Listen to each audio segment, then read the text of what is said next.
Hello, and welcome to a very special episode of our one-on-one podcast. I'm joined by my co-host, Kathy Baker, and also we are joined by our COO and CFO, Mike Clear, as well as our CMO, my boss, my mentor, Cory Vasquez. We're very excited. We are all together in Austin, Texas for our leadership retreat. It's been pretty fun 2 days, you guys would say, right? Yeah, and I'm excited that the 101 just turned into a 4-on-4. I know. It's actually a 2-on-2. Yeah. That's true. I guess I'm here for the math. He's here for the math. We all know Mike's here for the math. Yeah. He just slammed me again. It Yeah. took Sorry. 2 seconds. There It we was go. too easy. Just Yeah. started. So what do you guys want to talk about today? I think we talk about a couple of things. I think we talk about the direction of the company. We're looking at a market that's shifting, and we talk about that all the time, Josh. I know you're tired of hearing it, but I love the fact that, and I hate to compliment him when he's so close to me, but I love the fact that Mike is the master of leading with calm, and I think we talk about that. I think we talk about how Cory and her magnificent team, including you guys, support that, and we really direct our professionals to just crush what's coming up in 2023. I agree. And I think, Mike's a busy man, so we've been trying to get him on this podcast for a while. Now we have him, and we really want to pick your brain and get your perspective on everything that's happening. Buckle up. It's going to be a scary ride. And we brought Cory on this one because Mike and Cory have a very special relationship, and you guys are about to see some serious banter. Very special. About to duke it out is what you're saying. So let's get started. Go for it, Kathy. Okay, so what are we anticipating when we look into the final 2 months of Q4, because we're already in Q4, right? Correct. Okay, as we look at those final 2 months, what we know for sure is that agents who don't buckle down and work the last 2 months will not start the year off great. Correct. So in order to have a good Q1, you gotta finish Q4. So Mike, when you look at the market and we look at being encouraging and positive, because Josh and I talk about all the time the opportunity around the shifting market and how exciting that is. What 2 or 3 things do you think professionals need to do at this time? Yeah, I mean, in any shifting market, I lean into hard work first. Okay. So that's the foundation of everything. So we talked about it this morning, and I think the first thing you need to do is outwork the competition, because the competition, when the market shifts, often just finds people to commiserate with versus saying, okay, the market is what the market is. You got to persevere and you got to go. So I like leaning into the hard work because that's kind of the base of the foundation. So I lean into that first. And then second, I make sure that my mindset is right, because you have to have a positive mindset. I actually think the right people can grow in this market. I know our brokerages will grow in this market, and I think agents' GCI is still going to be protected. Because of the home value prices. So while their transactions may be less, their GCI should be somewhat insulated. Yes, there's going to be some agents that experience pain, but then I think the good agents will persevere and will clean out some of the stuff that the industry needs to clean out. That every time there's a great market, it sometimes brings some bad actors into the market. So I lean into hard work and then mindset second. Josh, I love that, and I love that we have leadership that's positive and that is showing us the way to go. Cory, I want to direct this to you as a media specialist. What's going on with the media? Because we've been at this leadership conference. We've heard incredibly, in my mind, incredibly honest and authentic messaging, but it's not that negative. Yeah. I mean, it's really not that negative. Yet when I open a lot of these trade magazines, I'm like, oh shit, this is bad. Yeah. So talk a little bit about that. Why does the media do that? And who should we be listening to? Can I completely pare it down for you guys? Because I've been doing media work for 30 years now or more, it feels like. They have to. They absolutely have to take that story and make it as scary, bad as they can. And it's not unethical necessarily, it's just that they are constantly, you've got a news director in every outlet now who's looking for what will bring audiences in, and that's either broadcast, they're looking for people who are going to watch, they're looking for streaming services, people who are going to subscribe, they're looking on digital for people who are going to click through because they sell advertisements. Like, bottom line, they have to do it, and sometimes I feel bad for the media because they get a bad rap, but that's literally what they have to do. So I got up this morning and turned on the TV, and it was recession, and it's going to cost more to spend, buy gifts for Christmas. They just unfortunately have to, and so that's why when Mike says mindset, and we all say mindset, sometimes it can feel trite, but you literally have to redirect your brain to, yes, gas is 17 cents higher. So what does that mean for me? I don't go out to eat as much, or I do this, or I shift, or I move. It's just not the end of the world. It's difficult. I don't want to paint a rosy picture. It's difficult and it's challenging, but to Mike's point, the right people with the right mindset, and if I can just say this, will, like you said, do better in this time. I think a lot of us see the holidays coming up and we're like, oh, finally, like a little bit of a break.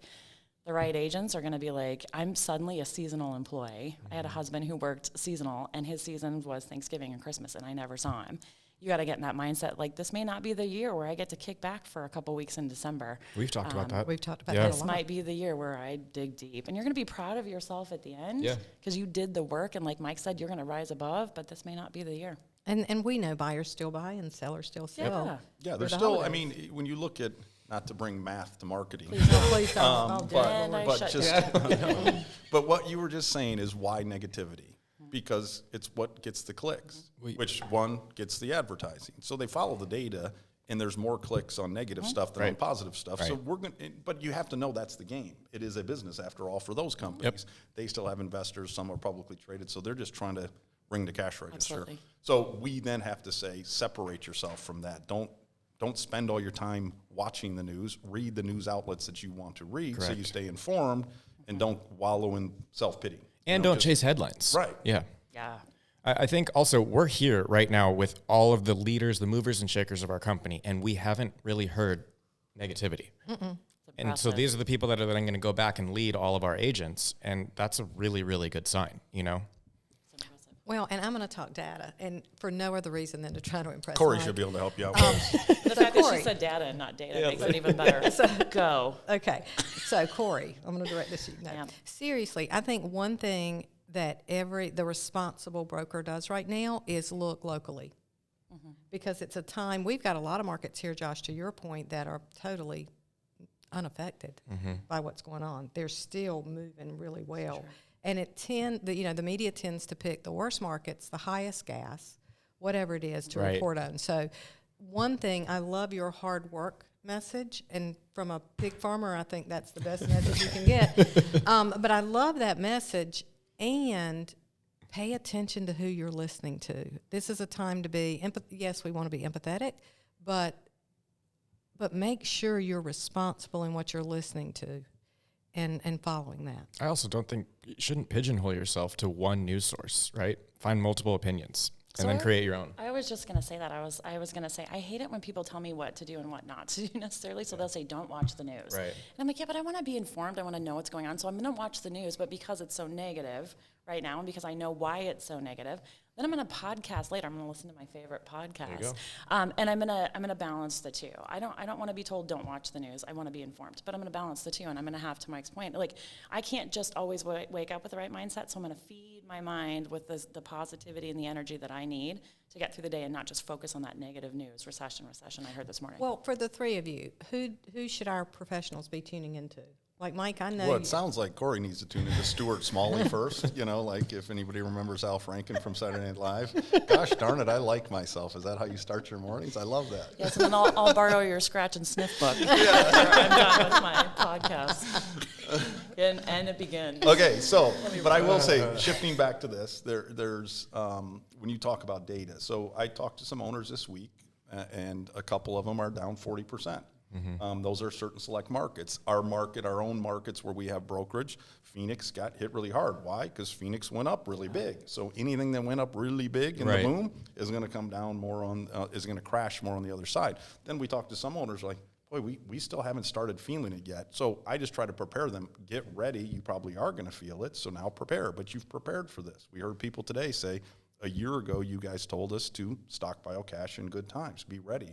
Because what did our first speaker say? Cash is king. So these brokerages, agents, whoever, you have to manage that and manage your business and think like a business.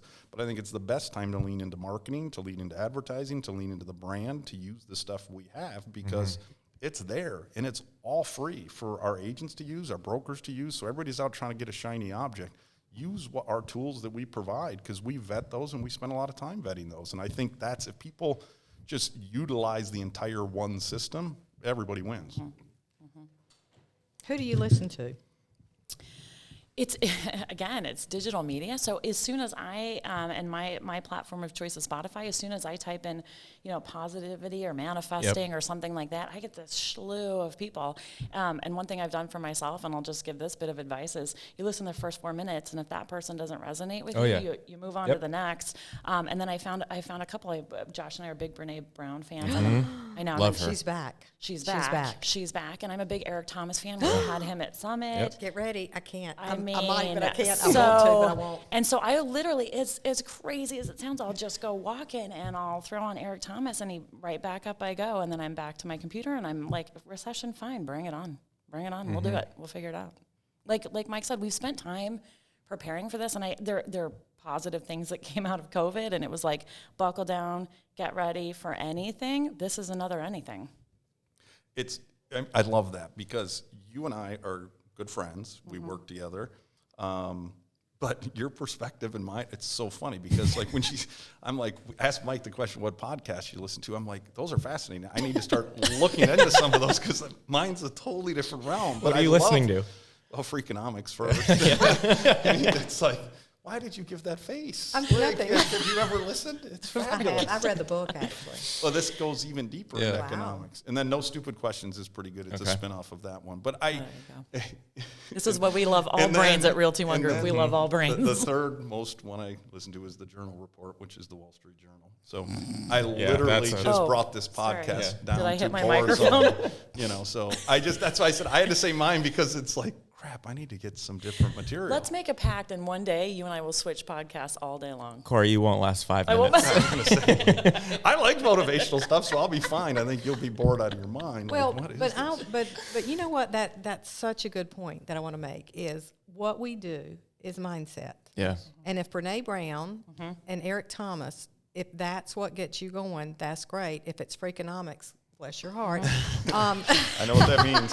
I speak Southern. Okay. But seriously, if it's Freakonomics, that is so important. And it goes back to what everybody tells you to do and not to do. Right now, today, find your thing and plug into it. Because we're getting ready to go into a season that's going to be full of opportunity.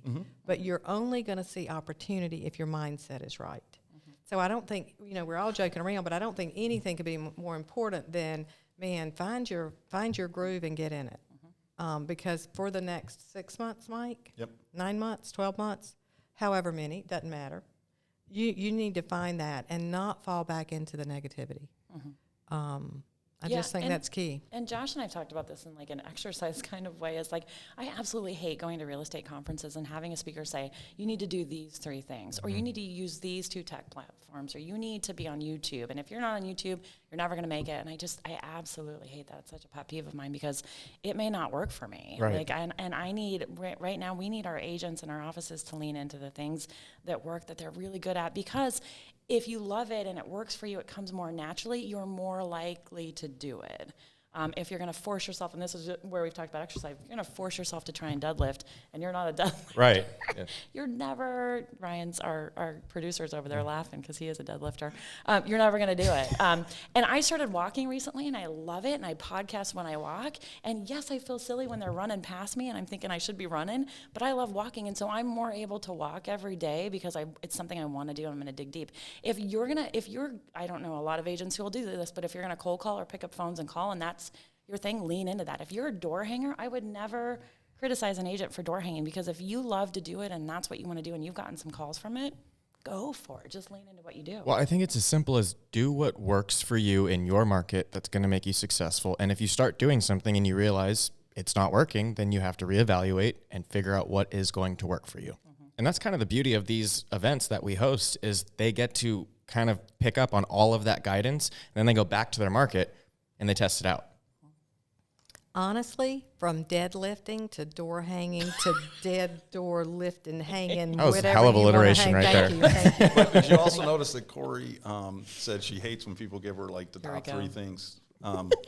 I just gave the presentation on 11 things to do to thrive in this market. I'm like, geez, I wish I would Let have me recorded this reiterate, first. it is my pet peeve Yeah, so when people apparently do that. Didn't resonate with some of the crowd. But, But, but what I want to say is we are so excited that in 1.U we're releasing so much content. Yep. We have a new relationship with a provider, And honestly, our network and beyond our network and beyond is going to be able to go in and subscribe to a lot of that. So in this time that we're encouraging people, one of your 11 things was to go through and look at what you're spending and watch your spend.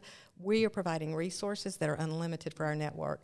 Those that are not in our network can go to wakinguptowin.com and subscribe and have all of, get in on that with One.U. So like we said, I think we've got over 22,000 opportunities for you to listen, and as well as, podcast out there, just audio books, videos, just lots of things to get you prepared. I think preparation is the key to this. Work hard, prepare, and keep your mindset positive by making sure you're listening to the right people. Yeah, and as Josh said, you got to course correct throughout this. It's like we talked about a football game. You have to, if you don't know where you're at on the field and what the situation is, how do you know to run a play? Same thing in business. You have to know what's going on so you can course correct, run the business differently.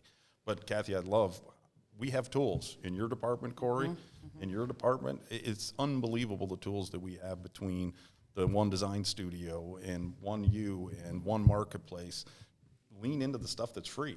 Because it's not free. You're paying for it as part of your thing. This is what we provide for our customers, and we're excited about that. I also think, especially in this post-COVID world, people want a level of convenience, and we provide that with all of our tools and partnerships. It's so convenient for a professional to go onto One.U, whether they're a first year or a 30-year in the industry, and there's something for them, and it's digestible content.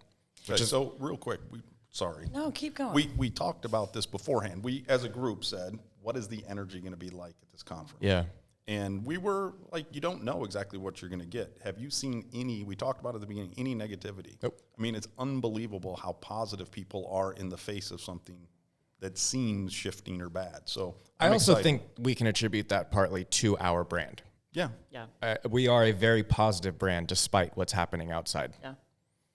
Yeah, I was just going to say, one of the things that you said on stage today, Mike, one of the many insightful things. You're recording this, right? That you said on stage today. They were insightful and brilliant. Thank you, Kathy. I left that out. Brilliant and insightful was, but I love this one because, again, our different brains and how we work.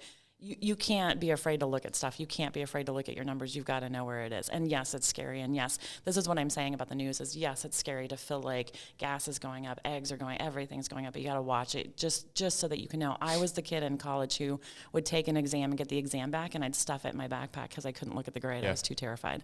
And then 6 months later, I'd find out I got an A, and I was like,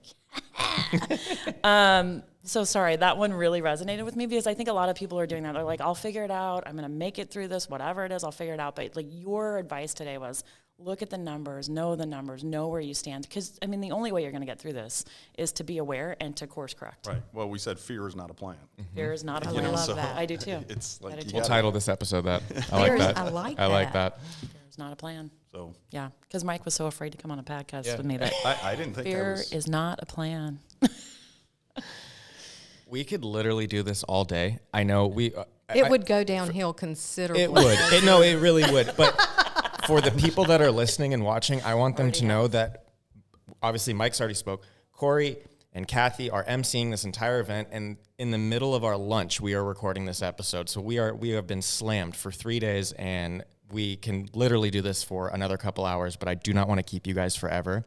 Mike, we would love to have you back on, whether it's virtual, in person, at the hub, whatever. But this has been super, super spectacular. I think we've gotten a lot of information on the table, and I think there's so much more that we can discuss. They got along pretty well. Yeah, they did. No, they did, yeah. I mean, I would love to join virtually because my wife says I do my best work virtually. I don't know what that means, but it's because he's not wearing pants. He's in shorts in his office. Camera's here. Camera's here. Well, thank you, everyone. Seriously, I really, really appreciate you guys coming on. I think the audience is going to really enjoy what we just discussed, so thank you all.